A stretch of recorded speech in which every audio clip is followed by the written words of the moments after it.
यह एक मनोवैज्ञानिक सत्य है कि जैसा भाव हमारे मन में होता है वैसा ही भाव सामने वाले के मन में आता है। इस संबंध में एक ऐतिहासिक घटना सुनी जाती है जो इस प्रकार है। कहते हैं कि एक बार राजा भोज की सभा में एक व्यापारी ने प्रवेश किया।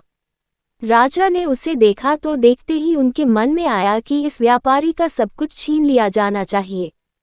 व्यापारी के जाने के बाद राजा ने सोचा, मैं प्रजा को हमेशा न्याय देता हूँ, आज मेरे मन में यह अन्यायपूर्ण भाव क्यों आ गया कि व्यापारी की संपत्ति छीन ली जाए।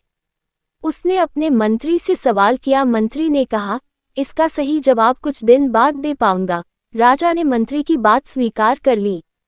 मंत्री विलक्षण बुद्धि का था। वह इधर उधर के सोच विचार में स्वयं न खोकर सीधा व्यापारी से मिलने पहुंचा।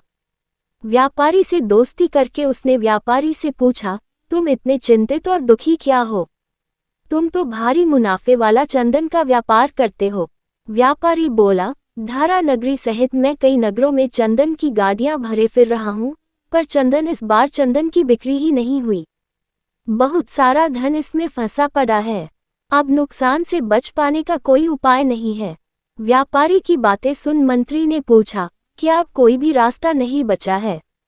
व्यापारी हंसकर कहने लगा, अगर राजा भोज की मृत्यु हो जाए तो उनके दाह संस्कार के लिए सारा चंदन बिक सकता है। मंत्री को राजा का उत्तर देने की सामग्री मिल चुकी थी। अगले दिन मंत्री ने व्यापारी से कहा कि तुम प्रतिदिन राजा का भोजन पकाने के लिए एक मन 40 किलोग्राम चंदन दे दिया करो और नकद पैसे उसी समय ले लिया करो। व्यापारी मंत्री के आदेश को सुनकर बड़ा खुश हुआ। वह अब मन ही मन राजा की लंबी उम्र होने की कामना करने लगा। एक दिन राजसभा चल रही थी। व्यापारी दोबारा राजा को वहां दिखाई दे गया तो राजा सोचने लगा, ये कितना आकर्षक व्यक्ति है, इसे क्या पुरस्कार दिया जाए। राजा ने मंत्री को बुलाया और पूछा, मंत्रीवर, ये व्यापारी जब पहली बार आया था तब मैंने तुमसे कुछ पूछा था, उसका उत्तर तुमने अभी तक नहीं दिया। खैर, आज जब मैंने इसे देखा तो मेरे मन का भाव बदल गया।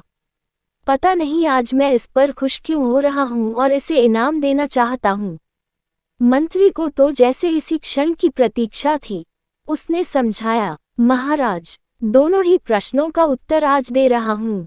जब ये पहले आया था तब अपनी चंदन की लकड़ियों का ढेर बेचने के लिए आपकी मृत्यु के बारे में सोच रहा था, लेकिन अब ये रोज आपके भोजन के लिए एक मन लकड़ियां देता है, इसलिए अब ये आपके लंबे जीवन की कामना करता है।